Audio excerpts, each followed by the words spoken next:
अस्सलाम वालेकुम, this is your teacher Hamza Bhatt. इस वीडियो में हम एक बहुत ही important concept marginal absorption costing का डिस्कस करने वाले हैं, जिसे कहते हैं कंट्रीब्यूशन। ये आगे भी कॉस्टिंग में इसने कभी आपकी जान नहीं छोड़नी, हमेशा इसने आपके साथ चलना है, तो ज़रूरी है इसे आज ही समझ लें। कंट्रीब्यूशन होता क्या है? इट इज़ वेरी की कंसेप्ट, जैसे कि जो मैंने कहा, ये अंग्रेजी में यहाँ पे कह रहा है। Gross contribution margin is calculated by deducting variable production cost from revenue. जो हमने यहाँ पे लिखा है, सेल्स में से जब वेरिएबल प्रोडक्शन कॉस्ट हम माइनस करते हैं तो वो किसके इक्वल होती है? Gross contribution margin.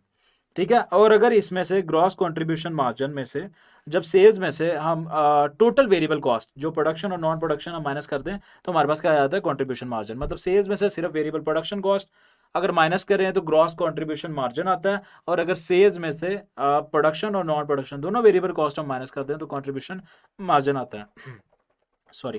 Fix cost और constant to make a profit. Obviously profit बनाने के लिए आपको फिक्स कॉस्ट भी माइनस करनी पड़ेगी, क्योंकि जब तक आप टोटल कॉस्ट माइनस नहीं करते प्रॉफिट नहीं आता। तो total contribution minus cost margin, sorry, minus fix cost is equal to profit. In simple words, contribution margin is sales minus all its variable cost. इस वीडियो में हमने देखा कि जब भी रेवेन्यू या सेल्स में से हम वेरिएबल प्रोडक्शन कॉस्ट निकालते हैं तो हमारे पास आता है कंट्रीब्यूशन मार्जिन।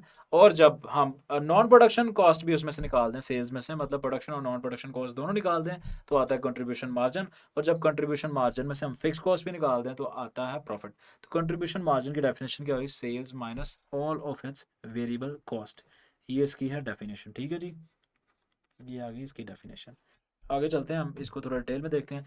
प्रॉफिट कैसे रिपोर्ट करते हैं? ऑब्वियसली मैंने आपको बता दिया, जब टोटल कंट्रीब्यूशन में से आप फिक्स कॉस्ट माइनस करेंगे तभी वो किसके इक्वल होगा? प्रॉफिट। प्रॉफिट को मैं यहाँ पे लिख रहा हूँ पी। ठीक है जी। Profit measure by comparing revenue to cost of good sold. वो कहता है जी, हम बचपन से पढ़ रहे हैं कि जब रेवेन्यू को कॉस्ट ऑफ गुड सोल्ड से माइनस करते हैं तभी हमारे पास प्रॉफिट आता है। और उसके बाद हम कुछ ऑपरेटिंग एक्सपेंसेस भी माइनस कर रहे होते हैं। सिंपल इनकम स्टेटमेंट की बात कर रहे हैं यहाँ पे। Cost of good sold is total of all production cost in the period adjusted for inventory movement. हमें पता है opening inventory at production cost less closing inventory करके हमारे पास इन्वेंट्री मूवमेंट्स को जब हम प्रोडक्शन कॉस्ट में से एडजस्ट कर देते हैं तो हमारे पास कॉस्ट ऑफ गुड सोल्ड आ जाती है। ये हमें पता है। ठीक है, इसके एग्जांपल्स में मजीद भी देखते हैं। तो इन marginal costing the opening and closing inventory को हम क्या दे रहे होते हैं? इस मेजर्ड मार्जिनल प्रोडक्ट कॉस्ट, उसको भी मार्जिनल प्रोडक्ट कॉस्ट में मेजर कर रहे होते हैं।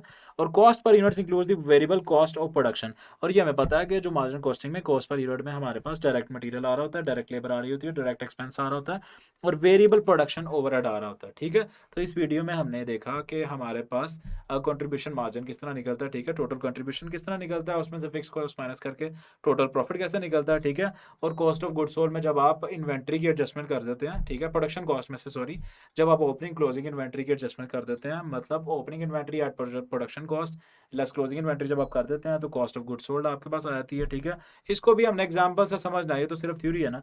इन marginal costing system the opening and closing inventory is measured eight marginal product cost.